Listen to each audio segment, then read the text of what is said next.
내 한계에 부딪혀 보지 않으면 나라는 존재가 어느 정도인지 가늠하기가 어렵습니다. 성경을 보게 되면 이 바오로라는 인물이 등장을 하는데, 처음부터 하나님은 바로의 마음은 완악하다, 바로의 마음은 완악하다, 내가 강한 손으로 그를 치기 전에는 그가 절대로 너희를 보내지 않는다, 계속 얘기를 했습니다. 그런데 하나님은 아시겠죠. 하나님은 이 바로의 이 완악한 마음이 어느 정도인지 아시겠죠. 그런데 사람들은 모른단 말입니다. 그리고 바로 스스로도 자기 마음이 어느 정도 완악한지 잘 모르겠죠. 그래서 이 하나님은 이 바로의 마음이 어느 정도 완악한지 그 바로 장본인에게도 알려주고, 또 그의 완악함 때문에 피해를 보는 이스라엘 사람들에게도 알려주기 위해서 이 재앙들을 하나하나 점점 더 심도가 강하게 해 주시는 것입니다. 뭐 피, 개구리, 이 재앙, 뭐 파리,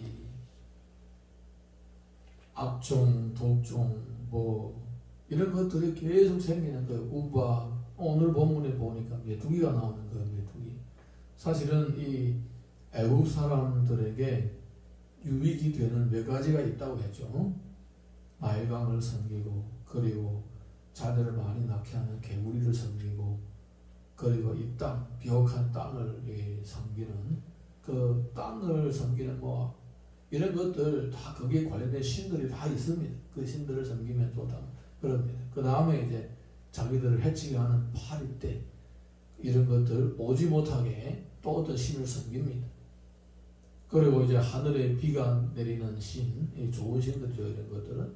그런데 이제 또 뭐 있냐고, 오늘 본문에 보니까 그들을 해치는 메뚜기가 있어요. 메뚜기는 수천 년 동안 인류 역사에 농경사회에 피해를 가져주는 곤충이었습니다. 이거는 중국도 옛날 역사를 보게 되면 메뚜기 떼가 한번 뜨면 그 해에는 농사를 망하는 거예요.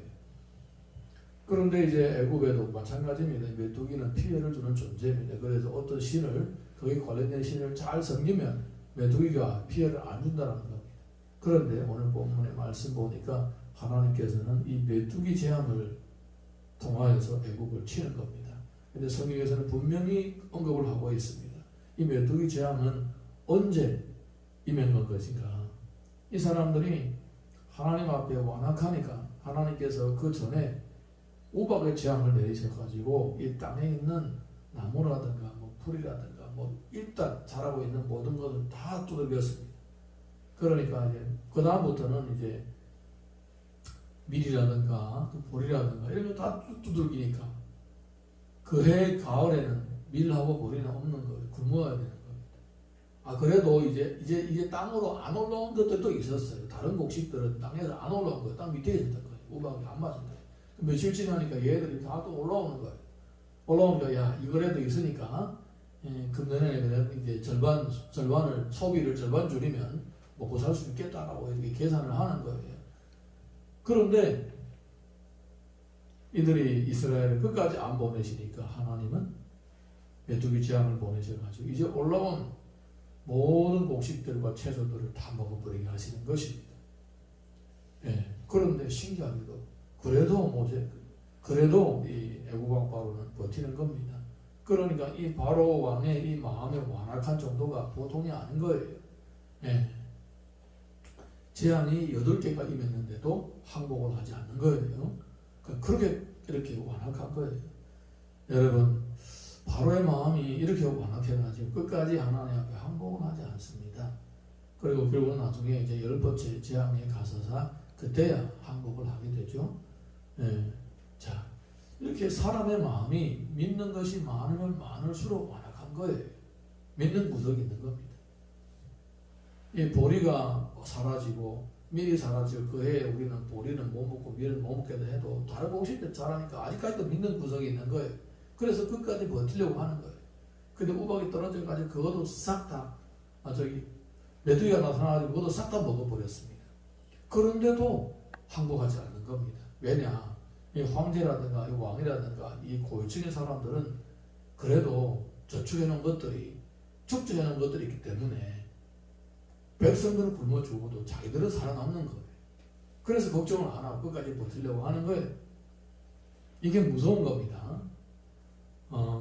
내가 소유하고 있는 것들, 이런 것들을 믿고 있으면, 내가 가지고 있는 것들을 믿고 있으면 이 하나님의 뜻에 귀를 막고 있고 하나님의 인도하시는 귀를 막고 있는 겁니다. 끝까지 그거를 믿어보려고 하는 거예요. 끝까지. 자기도 자기 한계를 모르는 겁니다. 내가 얼만큼 하나님 앞에 거역하고 살아도 되는지 잘 모르는 거예요. 일찌감치 죽음의 고비를 갔다 온 사람들은 예수님을 믿어도 딴 마음을 가지지 않아요. 그냥 꾸준하게 그냥 주여, 나는 죽음의 문턱까지 갔다 왔으니까 이제는 주님이 뭐라고 하셔도 내가 알아서 순종하겠습니다. 이렇게 사는데, 그래 보지 못한 사람들은 조금 그냥 어려워서 예수 믿는 사람은요, 그래도 이거 믿어보고 저거 믿어보고 의지할 게 너무나 많습니다. 예수님이 오죽하면 그런 말씀을 하셨겠어요? 부모와 자녀와 전통 이런 것들을 버리지 않으면 결국은 나의 제자가 될 수가 없다고 합니다. 그 뭡니까? 부모, 자식, 마누라, 전통, 집들, 이거 뭡니까? 자기 소유 아닙니까? 자기 소유를 다 내려놔야 된다는 겁니다. 다 내려놔야. 그런 것들을 의지하면 안 된다는 거예요. 그런 것들을 의지하면 주님을 의지하지 않게 되고 자기 자신을 의지하게 된다는 것입니다. 자기 자신을 의지하게 되면 그래도 아직 내가 힘이 있지, 그래도 내가 아직 돈이 좀 남아있지, 아니 돈이 없어도 내가 돈을 벌 수 있지, 기술이 있지, 이렇게 계속적으로 자기에게 어떤 원인을 돌리고 앞으로 살아나가야 할 어떤 근거를 자기 자신에게서 찾는다라면, 그러면 주님을 안 믿게 된다는 거예요. 아무리 내가 교회를 열심히 다녀도 열심히 예배 생활을 참석해도 내가 만약에 마음 한구석에 주님이 아닌 어떤 다른 믿을 구석이 있다라고 생각하고 있다라면, 그거는 열심히 주의를 위해서 하면 할수록 더 큰 시험이 기다리고 있는 거예요. 더 심하게 넘어지는 거예요. 우리가 주를 믿는다는 것은 더 이상 믿는 구석을 남겨두지 않고 전부 다 주님을 전적으로 신뢰하고 의지하는 것을 의미하는 것입니다. 할렐루야. 베드로전서 5장 17절 암송 구절에 뭐였습니까? 너희 염려를 다 주께 맡기라. 이는 그가 너희를 돌보시리라. 다 주께 맡기라는 것, 다 주께.